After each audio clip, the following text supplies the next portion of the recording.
Today we're taking real knives and making them safe for props like Michael Myers costumes, using a file, a sanding sponge, and a vise. Interested? Here we go. For any costume, you can go and get fake knives. This actually glows in the dark. And for some folks that are making a costume, that's completely acceptable. But some people want to go the next step and make knives that kind of the level of dedication they're putting towards their costumes. Now, I gotta make a big caution here. These are real knives.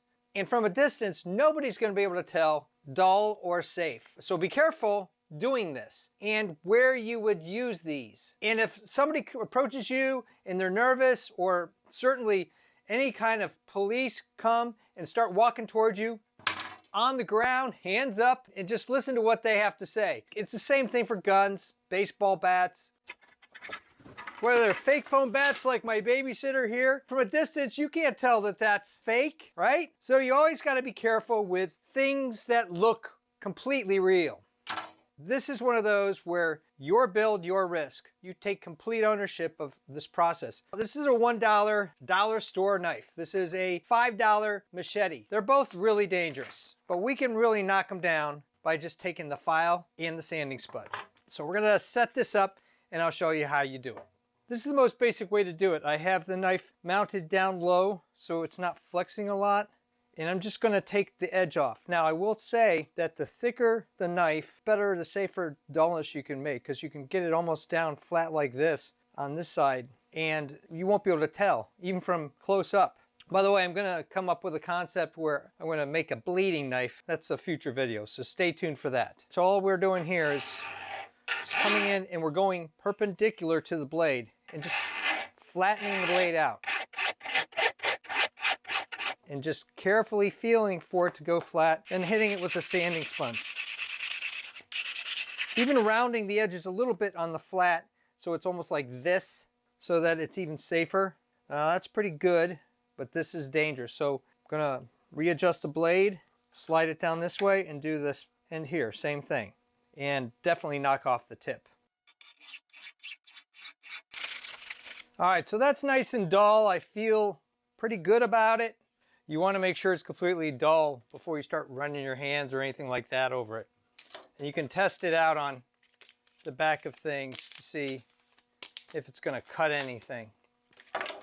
This is part of my juggling knife series where I've made 3 of these, and I'll post it up there if you're interested. They work out great and it's a lot of fun, and it's a nice little theatrical throwing of knives. Now, for a knife like this and a knife this size, this process works.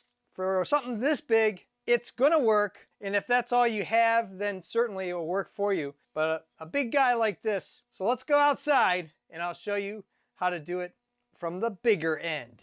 Let's be honest, a $4 machete or a $5 machete is not gonna be really sharp to begin with. But we're gonna still try to knock it down as much as possible, but keep the bevel so that we give the impression that it's sharp. This is one of those thicker blades. It's got a nice handle on it. So here we go.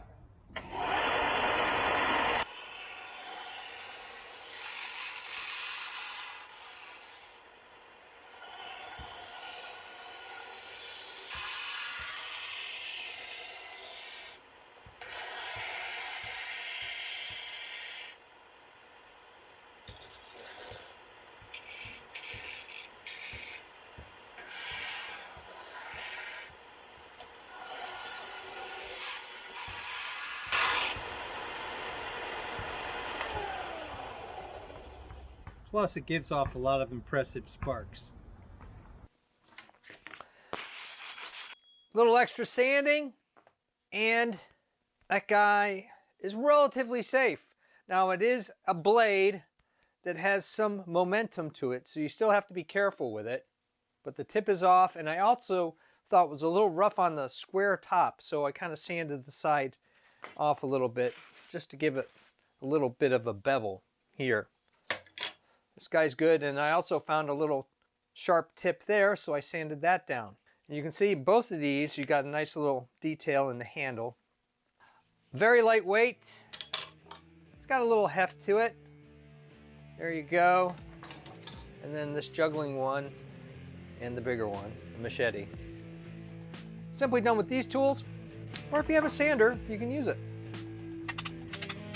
Thumbs up and comments always appreciated. Thanks for watching. So what do you think? Great props for movies, some sort of horror video. I'll post up there the link to this build where I'm finalizing the costume. If you're interested in home repairs, sports gear evaluations, designs of all kinds, making and breaking things, I even do costumes, cosplay, and props. Check out my channel and please subscribe, because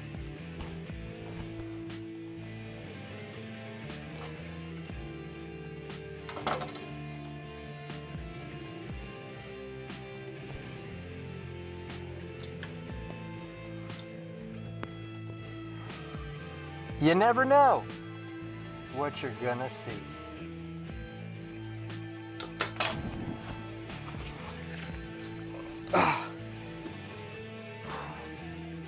That's enough for today.